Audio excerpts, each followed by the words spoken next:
Olá pessoal, o vídeo dessa semana é de certa forma uma continuação do vídeo que eu fiz pintando um cupcake com aquarela. Porque naquele vídeo eu notei algumas coisas que eu queria trabalhar na minha peça, na minha próxima peça em aquarela. E foram esses objetivos que eu tentei alcançar com essa pintura de hoje. Então, essa pintura é baseada numa foto que eu bati de um dos vasos de planta da minha mãe.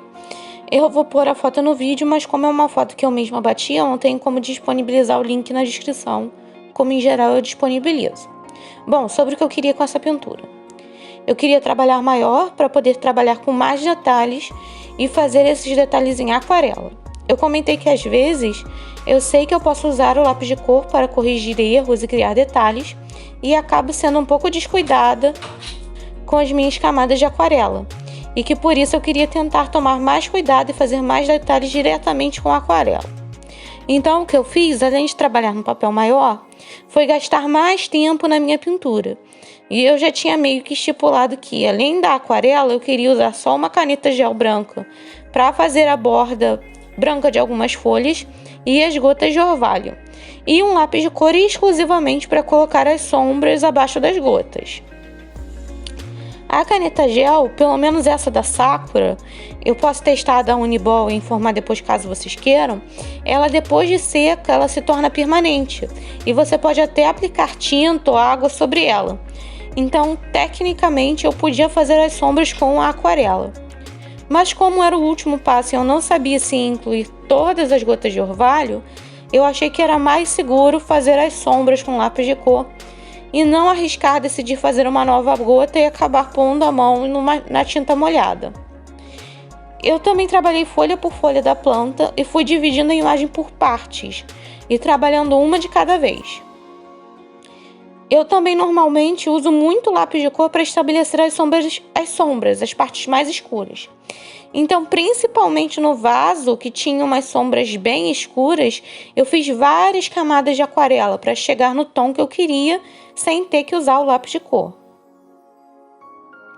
E uma coisa que eu já ouvi, eu acho que quem fala isso é a artista do YouTube, Lucky Fine Art, é que ela diz que a coisa mais valiosa que você pode dar a uma peça, principalmente quando você ainda está aprendendo, é tempo. E passar mais tempo com ela e trabalhando nela. E realmente passando mais tempo com essa pintura em particular, fez com que eu chegasse a um resultado com o qual eu fiquei bem feliz.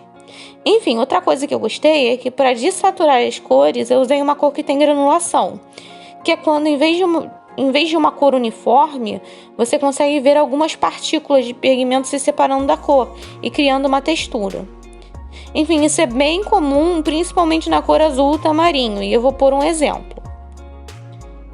E em algumas cores você pode até ter uma separação, se você mistura essa cor que granula com outra cor.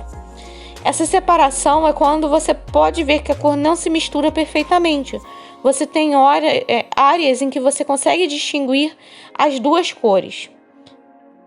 E no meu fundo amarelo você pode ver isso, que tem áreas mais cinzas, onde você tem mais granulação da cor que eu usei para criar os tons menos saturados. Granulação é algo que geralmente os iniciantes não gostam na aquarela, e eu mesma não gostava. Eu acho que quando a gente está aprendendo, a gente treina para criar áreas de cor uniforme, camadas de cor uniforme. E quando a gente vê esse tipo de textura, nem sempre relaciona a uma característica da tinta, e sim a um erro de técnica, o que faz que a gente não goste, com que a gente não goste desse tipo de granulação. Depois que eu aprendi a controlar melhor a aquarela, bem como eu passei a observar a granulação no trabalho de outros artistas, eu passei a gostar bastante dessa textura, e é algo que eu quero explorar mais. Inclusive, algumas cores são bem famosas pela sua granulação.